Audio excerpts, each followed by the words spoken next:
Hey everybody, this is Robb Ryerse, Vote Common Good, Common Good podcast. You will notice that we're missing some things today.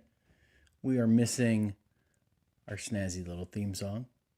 We are missing our fearless leader, Doug Paget, and we are missing our normal time to get started. Now, I'm running everything today, so let me make sure that everything's functioning like it's supposed to. We are going to have a great conversation today about all of the stuff that Donald Trump has been saying lately. This is the Common Good podcast. Again, my name is Robb Ryerse. I am, as Doug would say, squirreled somewhere outside of Fayetteville, Arkansas. I am here enjoying a very rainy fall day. It is the beginning of fall. It's also, I also say to everybody out there, happy Rapture Day.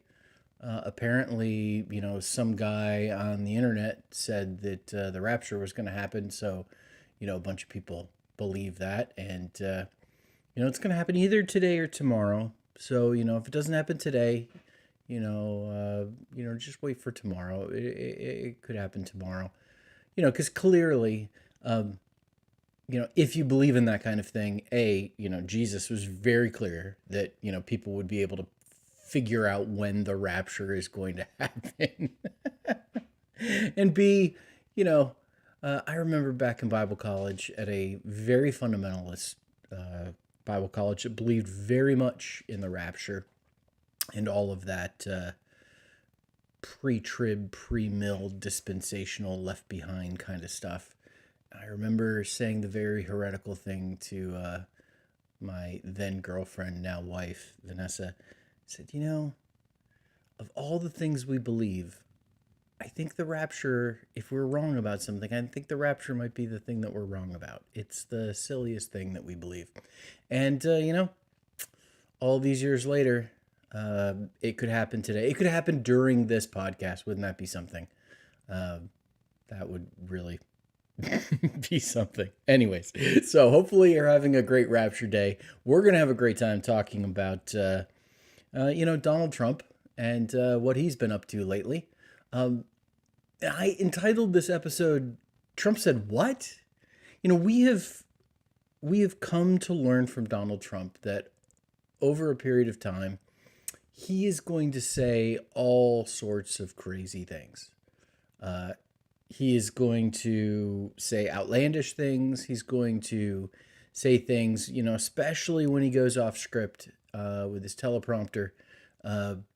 He's just going to say wacky stuff. And over the last couple of days, that has absolutely happened. Now, we're not going to talk about his speech at the UN today, which had him saying crazy stuff, including complaining about the teleprompter not working along with the escalator. I don't know if you saw all that. They got some tech issues over there at the UN, apparently. We're not going to talk about how, he basically told all the other countries in the world that, their countries are going to hell, and he's the only one who knows how to run a country. We're not going to talk about all that. We are, however, going to talk about what Donald Trump had to say at the Charlie Kirk Memorial on Sunday. We're also going to talk about what Donald Trump had to say yesterday at the White House with Secretary of Health and Human Services, Robert F. Kennedy Jr., and noted TV star Dr. Oz by his side about one of America's long-standing and trusted medications. So that's what we're going to do. I don't know how long we're going to go today. Would love to hear where you're at in the world and your reactions to Donald Trump as he said all of these things. But let's go ahead and just jump into it. Now, Donald Trump has built his political empire on the backs of evangelical Christians. And not just evangelical Christians, but mainline Christians, in America, as well as Catholic Christians in America. Donald Trump famously in 2016 and then in 2024 won huge percentages of evangelical support. He won the majority of mainline Christian support. He won the majority of Catholic support. And in that, it was very clear that Donald Trump himself did not seem to ascribe to Christianity, even though he, was described as a baby Christian who had just put his faith in God. But he had talked often about how he doesn't see the need for forgiveness. He doesn't ask for forgiveness because he doesn't need it. He's been asked about his relationship with the Bible, and he has said things like, it's really special. But it's not like, it's not as great as, it's not as great as The Art of the Deal, but, come on. And he said these kinds of things, asked about his favorite Bible verse. He couldn't name one. Asked again later. He named, I think everybody's favorite Bible verse, an eye for an eye, a tooth for a tooth. So this is what, what Donald Trump has had to say about the Bible. But he's been very clear that his presidency would bring America back to God. He saw the shooting in Butler, Pennsylvania, as confirmation that God's hand was on him. So you would think that, after all of these things, with the support he's gotten, in light of Charlie Kirk's death and the outpouring and sense of Charlie Kirk's faith, that Donald Trump would have some sensitivity, some softness in his heart towards the core teachings of Jesus and of Christianity. I remember reading many, many years ago the book What's So Amazing About Grace by a guy named Philip Yancey. And in that book, he talks about how, and I think maybe he was quoting C.S. Lewis, he talks about how the thing that defines Christianity, the thing that makes it different from every other religion, is the idea that Christianity includes the idea of grace, of people not getting what they do deserve, getting things they don't deserve, grace and mercy, love, compassion, kindness, and even a love and compassion and kindness that goes above and beyond anything anybody's done. So the core tenet of Christianity is that no matter what you do or don't do, you're a beloved child of God. And what that produces in followers of Jesus is a desire, a willingness, an excitement to replicate that kind of love towards other people. The forgiveness you have received, you extend to others. I mean, this is Christianity 101. This is the basics. You get love from God and you respond with love, and then you reflect that love to other people, to, as Jesus would say, your neighbors and even your enemies. And yet Donald Trump, at a funeral service on a Sunday for noted Christian Charlie Kirk, listened to Charlie Kirk's wife talk about how she was willing to forgive the alleged gunman who shot her and killed her husband, how she offered forgiveness towards him.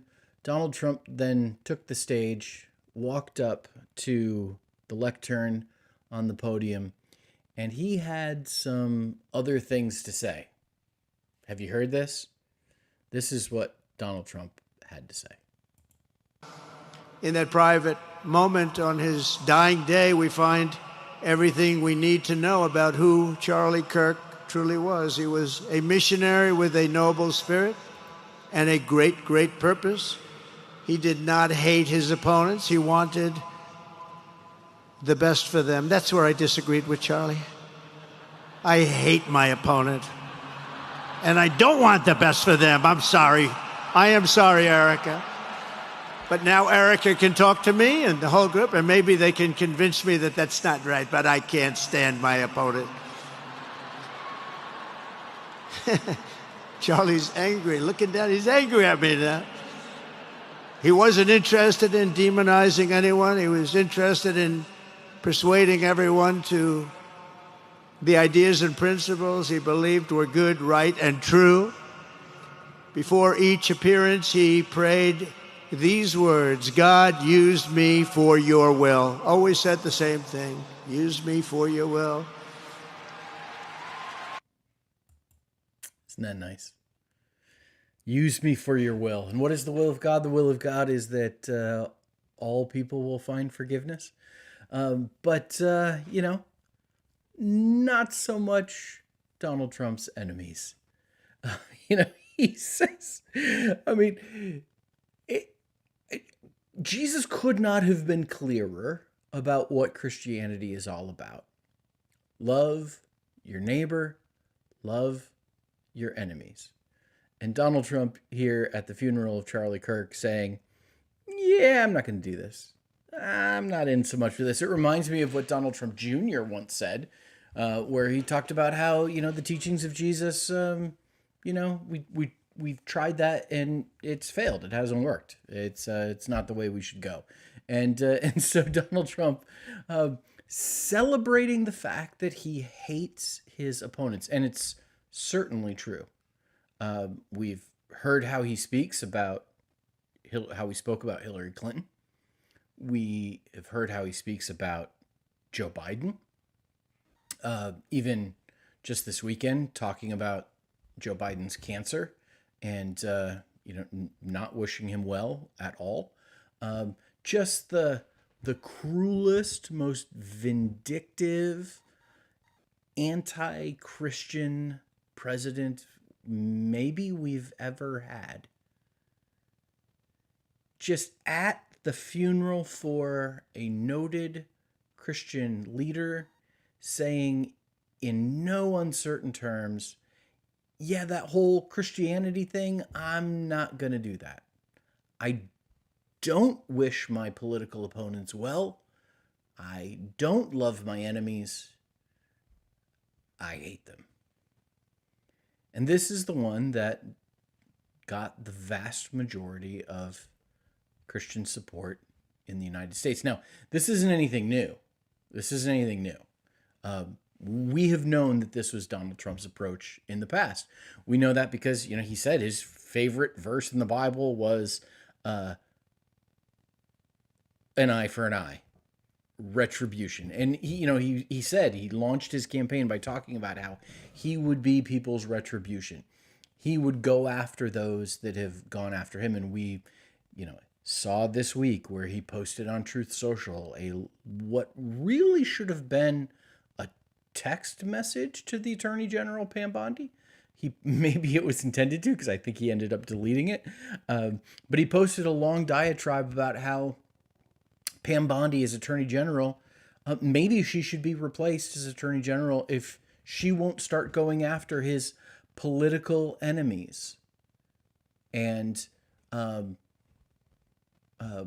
prosecuting them for crimes. This is from the same group of people that have talked all about lawfare, which is, their clever play on words for warfare, where they, have thought that Donald Trump has been attacked not because of the crimes he's committed. He's not been investigated, indicted, tried, and convicted of felonies that he's committed. No, that was just his political opponents doing whatever they could try to do to stop him. No. But what we see from Donald Trump instead is not loving his enemies, not wishing well towards other people, not understanding that in politics there's disagreements on philosophy and approaches and policy and the goodwill of, hey, we're all trying to get to the same place. We're just taking different paths to get there. which has so often been like the conversation between conservatives and liberals. Like, we want America to be the best it can be. We want equality. We want opportunity. We want a strong economy. We just disagree on how to get there. It's not the approach at all from Donald Trump. The approach from Donald Trump is, I hate my opponents. I do not wish them well, and I want them destroyed. And I will bring about the full weight of the federal judicial system to make that happen. Threatening to fire Pam Bondi if she doesn't bring charges against Senator Adam Schiff, or bring charges against those who have charged Donald Trump in courts of law. So, Donald Trump here is showing again, and I've said this so often, those of you that have been with this podcast, going all the way back to this guy's got the go days, we know that with Donald Trump, it's projection. That anything he says about his political enemies, it's true about him. And here, he's just he thinks he's been treated this way. And so he is retaliating in kind. But I think this is truly his character, his nature, hating his political opponents. We talk about the need to turn down the political temperature in the country, where people are being shot and killed, where we have had not just the Charlie Kirk murder, but the assassination of the state Senate, the state legislators in Minnesota. We have had arson attack at the home of Pennsylvania Governor Josh Shapiro, over and over, the plot to kidnap Governor Gretchen Whitmer. We have the shooting of Steve Scalise, that Donald Trump has mentioned, January 6th. All of these different things where the political temperature is so high that our country is on the verge of erupting into violence. This is the very moment to say, you know what? There's a better way to do this. It was the way exemplified by Jesus. It was the way talked about by Gandhi. It was the way talked about by Martin Luther King Jr. It's the way of nonviolence. It's the way of peace. It's the way of love, compassion, grace, even to those with whom we disagree when it comes to politics. This is the moment where Donald Trump could himself turn down the temperature.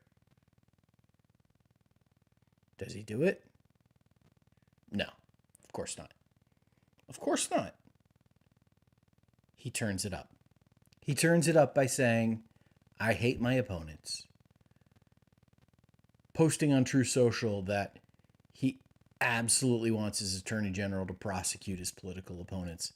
I mean, the very thing that, essentially got Richard Nixon forced to resign the presidency. Donald Trump did that and more. Blurring the lines between the administration and the FBI and the Justice Department. Like, that's what got Richard Nixon in trouble. Donald Trump just absolutely just crossing that line with abandon, going and doing, saying these things. He said, what? Really? The very moment where we need strong presidential leadership, what we get is a petty man wanting to destroy his political opponents. So now that's not all he said at the service honoring Charlie Kirk. I don't know how many funerals you've been to. As a pastor, I've been to a bunch. I've spoken at many funerals, and it's one of those things that choosing the right words is really important. Wanting to bring comfort to the people that are there. Never when you're speaking at a funeral do you want to make it about yourself. You want to make it about the person who's passed and their family. You never want to, you just want to, stay on point and not ramble on to other things. I remember I I attended a funeral once where the pastor began to ramble. And at this funeral, he had this whole long conversation in his sermon about what Bible translation people ought to use and the differences between different Bible translations. And I remember sitting there thinking, this is not the time or the place to talk about this. This is like this. A funeral is not where you talk about this. And I had the exact same feeling listening to Donald Trump on Sunday at Charlie Kirk's funeral, where it's not bringing comfort, not bringing encouragement, not bringing some kind words to the family. No, Donald Trump was talking about autism. And tomorrow we're going to have one of the biggest announcements, really medically, I think, in the history of our country. We're going to be doing it with Bobby and Oz and all of the professionals. I think you're going to find it to be amazing. I think we found an answer to autism. How about that? Autism. Tomorrow we're going to be talking in the Oval Office in the White House about autism. Oh, goodness. This guy. He uses the funeral, the memorial service of Charlie Kirk, as a commercial to boost the ratings of his press conference tomorrow. Just gonna put a little teaser in here. Yeah, I know this man was brutally murdered. It was this traumatic event witnessed by millions of Americans. Half of the country is absolutely heartbroken over this. And, most of the other half of the country is, very concerned about the future of this is this crisis moment for us. This is his opportunity is not just, the president of the United States is not just the commander in chief. It's also the comforter in chief. That's part of the job. And at this moment, for Donald Trump to say, hey, let me just speak to the American people. Let me level with you. Let me encourage you a little bit here. I know times are tough. I know the economy's bad. I know things feel chaotic and out of control. I know we're all very concerned about this assassination that's taken place. And tomorrow we're going to talk about autism. Make sure you tune in. Like, what is this? What is this? Oh, this guy, he cannot stop self-promoting. So he kept his word, talked about autism. He talked about autism at the White House with Bobby, with Robert F. Kennedy Jr., the Department of the Secretary of Health and Human Services. He talked about autism with, noted public health leader, Dr. Oz. And he had some things to say about autism and its connection to Tylenol. Here we go. Be very careful with what he says, and he should, but I'm not so careful with what I say. But you have certain groups, the Amish as an example, they have essentially no autism. First, effective immediately, the FDA will be notifying physicians that the use of let's see how we say that, acetaminophen. Is that okay? Which is basically commonly known as Tylenol, during pregnancy can be associated with a very increased risk of autism. So taking Tylenol is not good. Not good. All right, I'll say it. It's not good. For this reason, they are strongly recommending that women limit Tylenol use during pregnancy unless medically necessary. That's, for instance, in cases of extremely high fever, that you feel you can't tough it out, you can't do it. I guess there's that. All right. So I cut that one off a little early. First of all, he begins by saying, he's not going to say these things. I'll go ahead and say them. You know, the professionals in the room being cautious, being careful, being qualified, providing nuance to what they have to say. And listen, let me tell you, when Robert F. Kennedy Jr. is the person providing nuance, is the person who's putting some guardrails up around what he's saying, is doesn't want to say too much, overpromise in some way. And Donald Trump just comes in, I'll say it. I'll say it. Tylenol causes autism. Oh, the acetaminophen mispronunciation. Hilarious.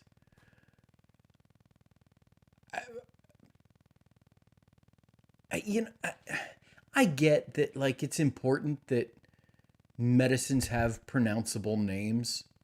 And there's, acetaminophen, we call it Tylenol, that's the brand name. Ibuprofen, we call it Advil, that's the brand name.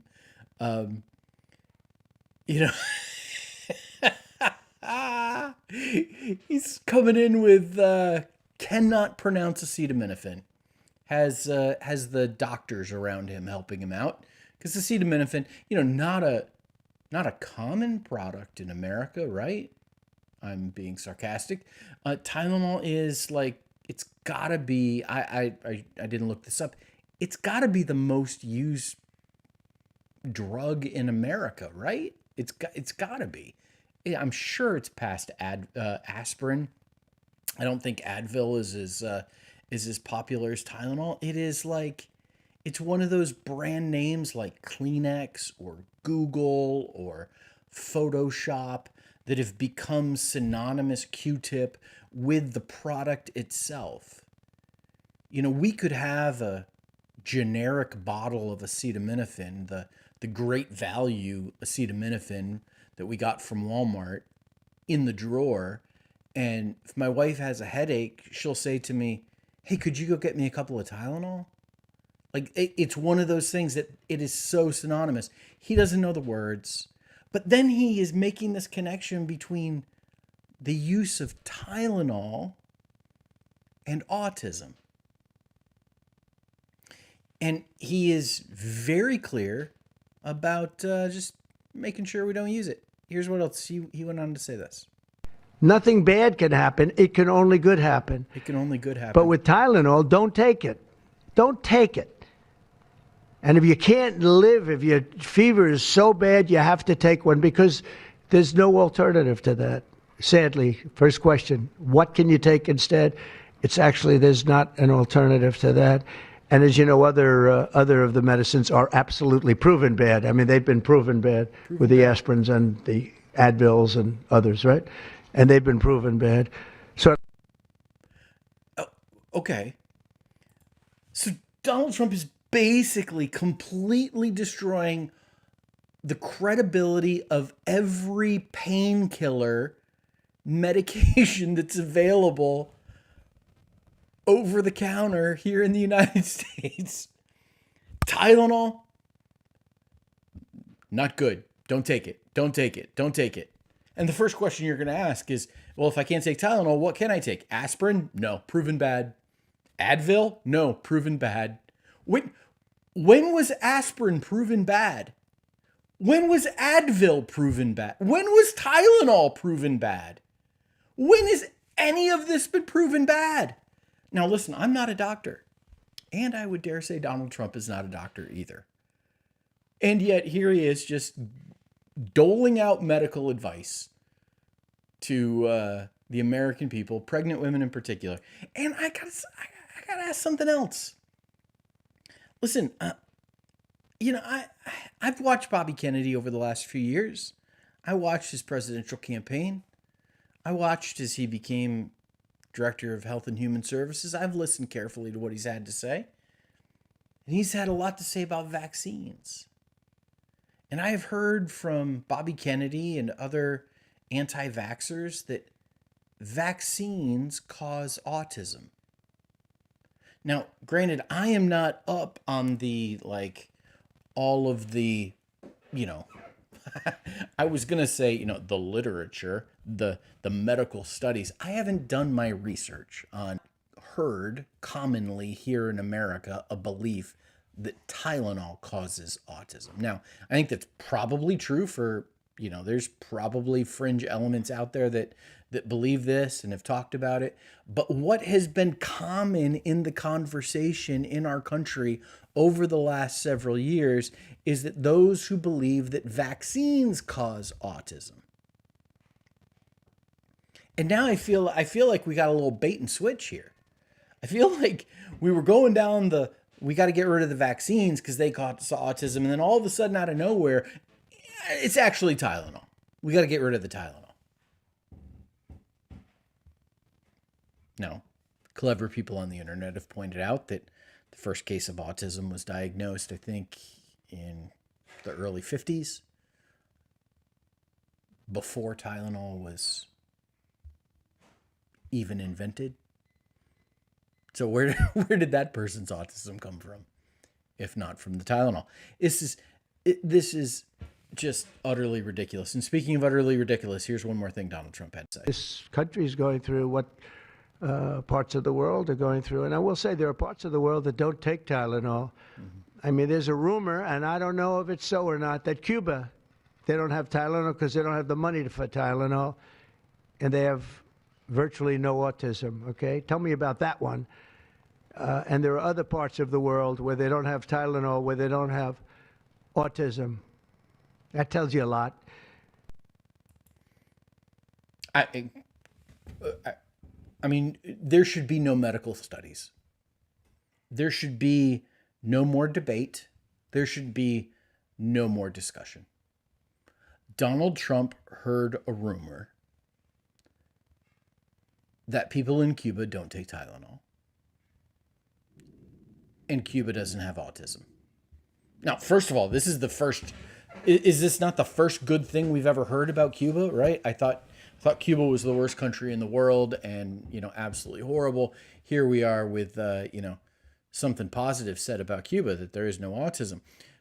This guy's basing everything on a rumor? He's like, well, tell me about that. Yeah, I'll tell you about that. That's who is spreading this rumor? I mean, you hear rumors now and then. You hear, oh, so-and-so did this. Oh, this could happen. That could happen. Oh. I have never heard a rumor that there is no autism in Cuba. I was in Cuba earlier this year. Doug and I and a couple of friends traveled to Cuba in January. Spent a few days celebrating my 50th birthday. I smoked a lot of cigars. Had a wonderful time. Came back very angry at the Cuban government for how it treats the Cuban people. Came back very angry at the United States government for how it treats the Cuban people. I was in Cuba. I didn't hear any rumors about autism. I've spent a lot of time talking with folks about Cuba, both in my anticipation of going and since I've been. I mean, I have talked about Cuba with more people than probably most, in the last, year, because I spent a couple of days there. Never once when I bring up, hey, I went to Cuba. Never once has someone said to me, oh, you know what I heard about Cuba? This guy this guy in the street told me, shh, don't tell anybody. Cuba doesn't have autism. It's a rumor? A rumor? You're basing medical advice to the American people on a rumor? You're basing health policy on a rumor about Cuba? Oh, this guy. If I'm Johnson & Johnson, makers of Tylenol, if I'm the makers of Advil, for that matter, if I'm the makers of aspirin, for that matter, I think I'm pretty upset today. I think I'm pretty upset, and, I don't know. Can you sue the President of the United States for libel? Oh, wait a minute. Yeah, I guess you can. Yeah. Because we know that Donald Trump has lost a libel case already. He lost a case to E. Jean Carroll, who he sexually assaulted and lied about it and said horrible things about her, and was punished as a result of that, had a judgment against him as a result of that, which he hasn't yet paid. So, I mean, this is a guy that clearly in the past has said terrible things about people that he shouldn't have. And here, like, if I'm one of these companies that owns Tylenol, that owns Advil, that owns aspirin, the Bayer aspirin people, the Advil people, the Tylenol people, like, they've got to be thinking about a lawsuit at this point, right? I don't know if this is suable, but like, can you just get up and say this product used by millions and millions of Americans, maybe the most trusted medicine in the United States of America, causes autism? Can you just get up and apparently you can. Apparently you can. Oh, Donald Trump. What are we going to do with this guy? Can we just begin to tune him? It would be great if we could just tune him out. But he's the president of the United States. So we can't just tune him out. Now, a couple other things. Word broke the end of last week, beginning of this week, that the border czar, a guy named Tom Harmon, looks like he came like straight out of Central Casting. If you were going to cast like the villain in a, not Harmon, Homan. If you're going to cast the villain in a movie, like this guy, like, oh, he just looks the part.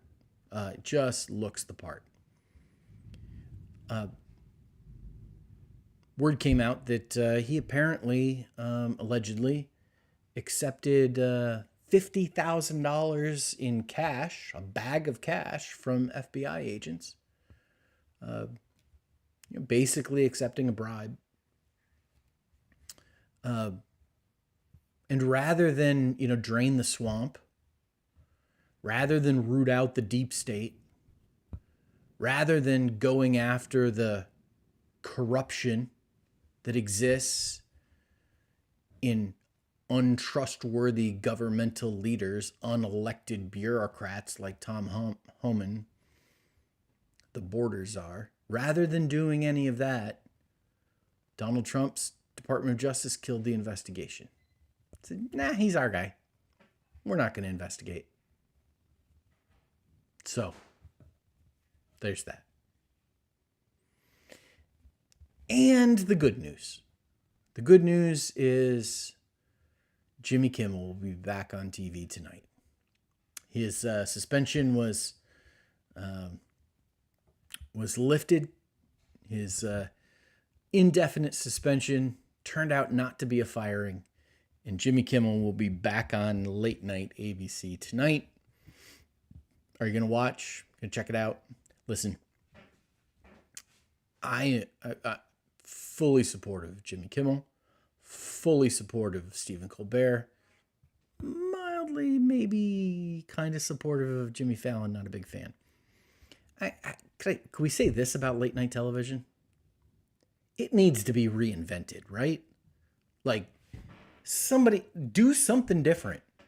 Do we need a white guy in a suit sitting at a desk talking to celebrities with the monologue and the musicians and the, like, can somebody please reinvent this format? Can somebody please do something completely different? I remember when Conan O'Brien, who I am a big fan of, was ousted from NBC and The Tonight Show and ended up on TBS. I was really hoping that could be the moment to reinvent late night. And it didn't happen. And Conan disappointed me. So I'm hoping that Jimmy Kimmel, when he comes back to television tonight, maybe he'll do something different. I doubt it. There's things we can count on in life. We can count on a white dude in a suit doing a monologue and talking to celebrities in the evening on our televisions. We can count on Robert F. Kennedy Jr. to push the Trump administration to do things that seem really unwise and crazy to the rest of us.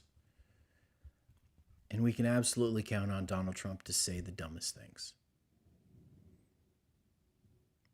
From being unable to pronounce acetaminophen to basing medical advice on rumors about Cuba to having a public service announcement about his own press conference to talking about how he hates his enemies. This guy's going to say it. Well, listen, that's about all I have to say for today. I've talked for about 40 minutes by myself without Doug here. Thank you for all of you that have jumped on and listened. Sorry I couldn't get comments up on the screen today. I'm just a one-man show doing this thing. But Yabbits was here, and Nectar, and Phyllis, and Dave, and Steven, and Regina. Thank you. Good to see you in Maine. Martha and Mike. Lauren coming in as well. John was here with us. Michael, Janelle, Cheryl, Pamela, Tommy, Kathy. Just really great. Really great having you all participating in the comments. Thank you for listening in. Now, the rest of the week, Doug is on vacation for a couple of weeks. He is in an undisclosed location. And so tomorrow there's going to be a stream that's scheduled with a conversation that Doug had. Then on Thursday, there's going to be a conversation that I had with a candidate for Common Good. And then I'll be back next week, and we'll talk about what other crazy things have taken place in our country, in the world of politics, and whatever other crazy things Donald Trump has had to say. In the meantime, take a deep breath. We're going to get through this. Bye-bye, everybody.